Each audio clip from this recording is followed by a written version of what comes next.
Welcome to the CISSP Cyber Training Podcast, where we provide you the training and tools you need to pass the CISSP exam the first time. Hi, my name is Sean Gerber, and I'm your host for this action-packed, informative podcast. Join me each week as I provide the information you need to pass the CISSP exam and grow your cybersecurity knowledge. All right, let's get started. Hey, all, it's Sean Gerber with CISSP Cyber Training. How are you all doing this amazing day? Today is the epic day that you all have been waiting for. Today is CISSP Question Thursday. Yes, today we're going to be talking about CISSP questions as it relates to APIs. Now, if you've been new to the CISSP Cyber Training Podcast, one thing that we do is on Mondays, we'll go over content, and then on Thursdays, we will then talk about the CISSP questions that go along with that.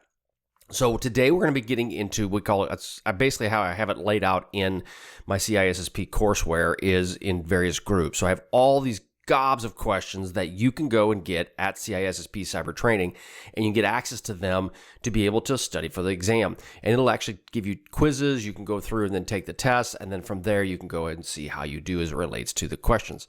Now, I've got right now hundreds, I'm approaching probably close to 1,000 questions that I have on the CISSP Cyber Training site. It's probably more like about 700 is probably where we're at. And it is got everything you could ever need to study for the CISSP exam. So what we're going to do is we're going to go over a group of questions that are going to be focused on domain 8, and then we're dealing with 8.5, and this kind of focuses on API security.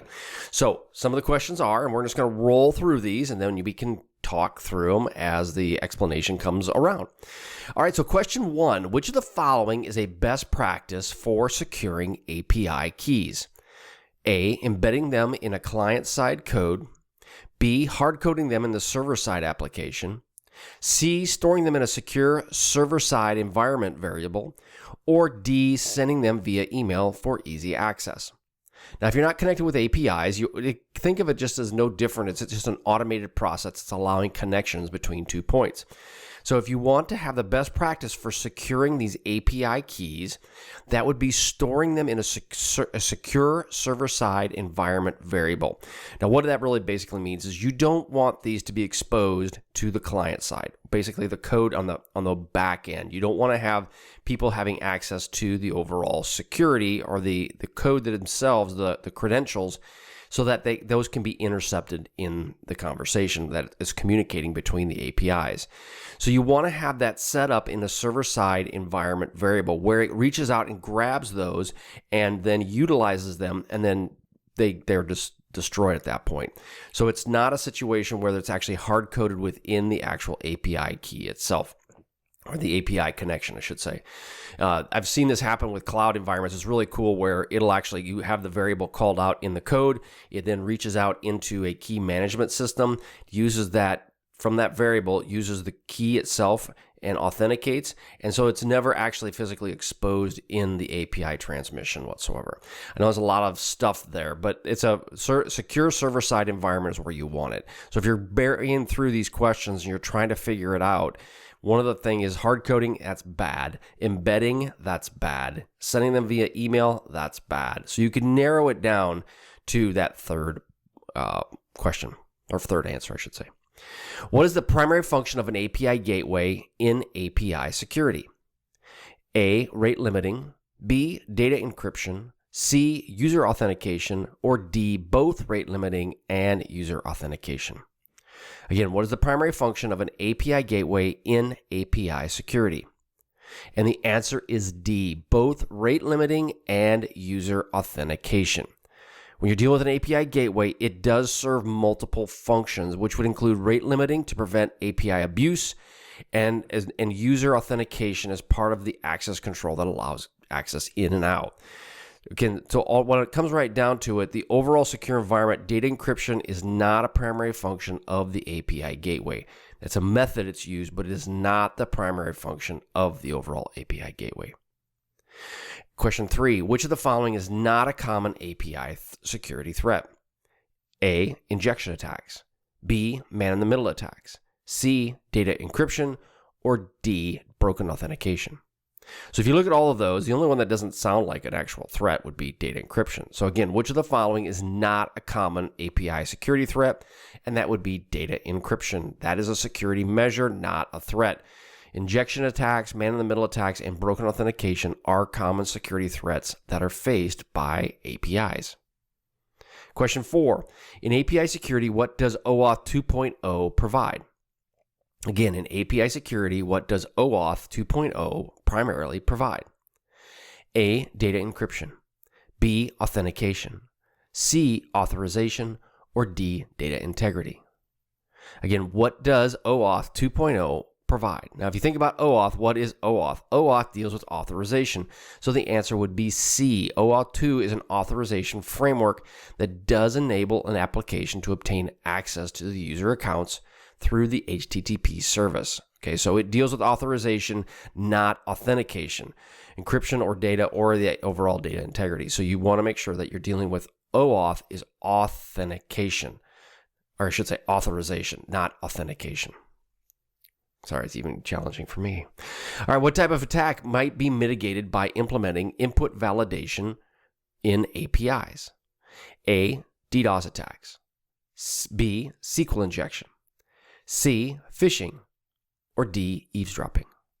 Again, what type of attack can be mitigated by implementing input validation in APIs? So again, input validation, you have an input that you're putting in. How does it validate that what's being put inside it? And that would be a SQL injection. That's answer B. Input validations do help prevent SQL injection attacks by ensuring that input data does not contain malicious SQL code that could be executed on the various databases. Question 6. What is the primary purpose of rate limiting in API security? A. Data encryption. B. Reducing server load. C. Preventing API abuse. Or D. User authentication. So what is the primary purpose of rate limiting in API security? And the answer is C. Preventing API abuse. Rate limiting is implemented to prevent API abuse, such as DDoS attacks, and to ensure the fair usage among consumers by limiting the number of requests that are being occurred through the users, so at any given time that they're producing. So it is preventing API abuse. Question 7. Which is not recommended best practice for API error handling? A. Providing detailed error messages. B. Logging errors for monitoring. C. Custom error handling. Or D. Masking sensitive error details. Again, which is not recommended practice for API error handling? And the answer is A. Providing detailed error messages. Why is that a bad idea? Because in many cases, you can provide or expose sensitive information or system details to potential attackers. I used to do this when I was working as a red teamer. We would try to see what we call it burp or throw up, what information it could give us about the overall server that we're trying to hack. And therefore, if you give out that key pieces of information, it could give the attackers details on the system that it's residing on. So you want to avoid those types of things. I mean, maybe kind of a direct contrast to what you're thinking, because if there's an issue, you want to provide that information to them, but it can give the attackers information they do need to be able to craft their attack a little bit better. Question 8, in the context of API security, what is the main benefit of implementing an IP whitelist? A. Increase API's performance. B. Allows only requests from known and trusted sources. C. Encrypts the data in transit. Or D. Provides user authentication. Again, in context of API security, what is the main benefit of implementing an IP whitelist? And the answer is B. Allows only requests from known and trusted sources. So whitelisting, again, in an API security, it does allow for access to only requests to come in from the known and trusted sources, and therefore everything else would be blacklisted, would be blocked and dropped. So it's a great way, if you know where your connections are coming from, it's a great way to add another level of protection. Question 9, what is the primary security concern when using RESTful APIs? Okay, so you have to understand what a RESTful API is. So A, excessive data exposure through the broad endpoints. B, high computational overhead. C, lack of support for HTTP methods. Or D, automatic encryption of data. So RESTful API, the way I understand it, is basically it's always waiting for a call, and it's resting. But resting's not the right word, but REST stands for an acronym that goes with it. But a RESTful API, again, one of the things that happens is that they are constantly there waiting for data to come to them. So one of the security concerns with a RESTful API is the potential for excessive data exposure through poorly or broad design endpoints, which does give the attacker access to more data than is specifically necessary. And I've seen it with some of my developers when they'll put in a RESTful API connection, it will provide more data if they don't limit it to what it can do. So again, the answer is A, excessive data exposure through broad endpoints. Question 10, what role does TLS and SSL play within API security? Question 10, what role does TLS and SSL play within API security? A, authentication of users. B, encryption of data in transit. C, authorization of requests. And D, storage of API keys. Okay, so what role does TLS and SSL play in API security? So you need to know and understand what TLS and SSL do. So what do? They deal with encryption, right? So that would be B, encryption of data in transit. TLS is transport layer security, and SSL obviously is secure socket layer. These are both protocols that are designed to provide communication security over computer networks. Now, SSL has been deprecated, and they are highly recommending TLS in all these conversations or all these communication paths. However, it still is out there being used. So you want to ensure that if you are using SSL, you try to migrate to a TLS type environment as soon as you possibly can. But again, they're designed for encryption between the client and the server. Question 11. In API security, what is the purpose of implementing OAuth 2? Okay, in API security, what is the purpose of implementing OAuth 2? Well, you might be thinking, oh, well, I just had this question. Haha, you did, but it was a different answers. So one of the answer is encrypting stored data. B is invalidating user inputs. C, delegated authorization. Or D, logging security events. Okay, so when we talk about OAuth, we're talking about the fact of authorization, not authentication.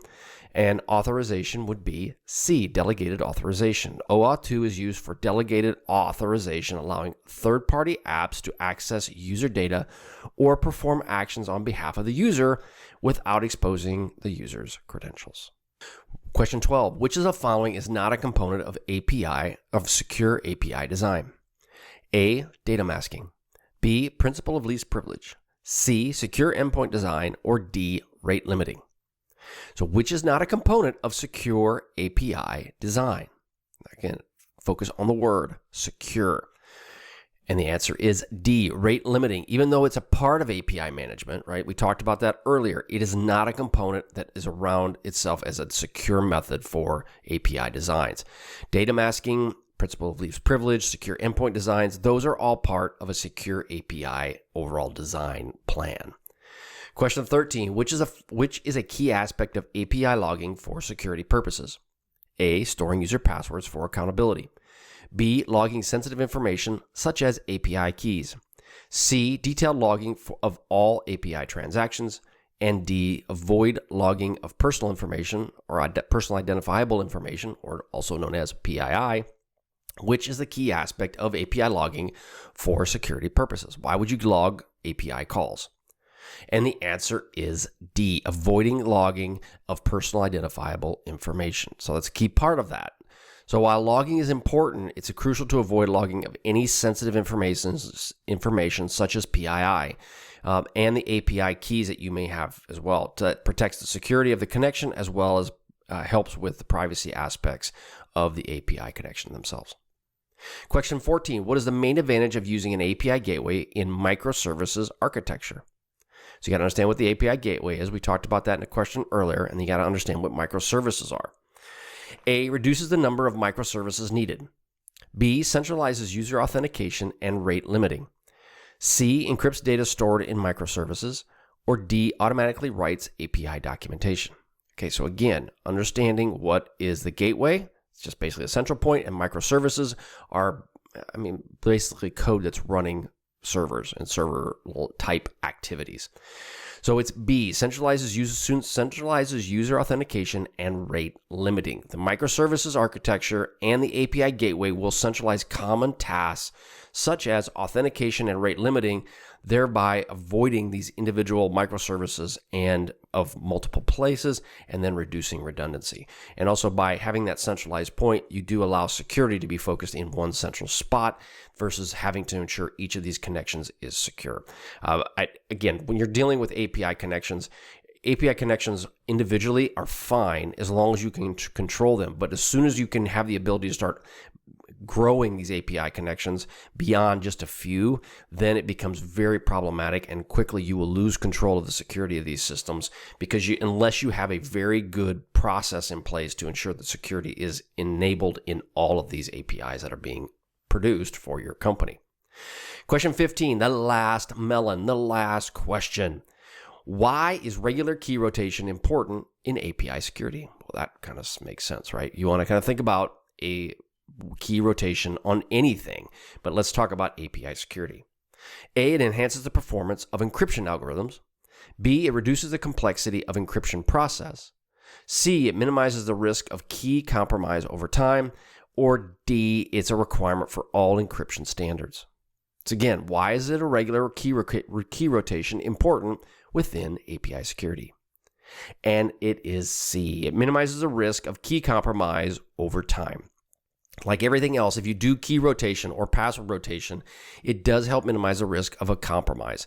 If a key is compromised, rotating it ensures that the compromised key is invalidated after a period of time, thus reducing the window of an opportunity where an attacker could potentially exploit it. So it's important to do key rotations with APIs. Now, if you can do this automatically, that is ideal because like we mentioned before, as soon as you start getting a lot of APIs, that becomes extremely problematic. So think of APIs and no different than service accounts. They're all very similar, just in a different architecture. Okay, I hope you guys enjoyed this. Again, the CISSP Cyber Training's got all the stuff you need to be successful and pass the CISSP exam. In addition, I've got some counseling, or I should say consulting, coming up as it relates to how your career is going to go. I am here to help you with your CISSP journey. I get asked on a weekly basis, what would you do about this? What would you do about that? Let me help you with your CISSP and your cybersecurity journey. I am here for you. Bottom line, that's what we're here for. All right, have a wonderful day, and we will catch you on the flip side. See ya.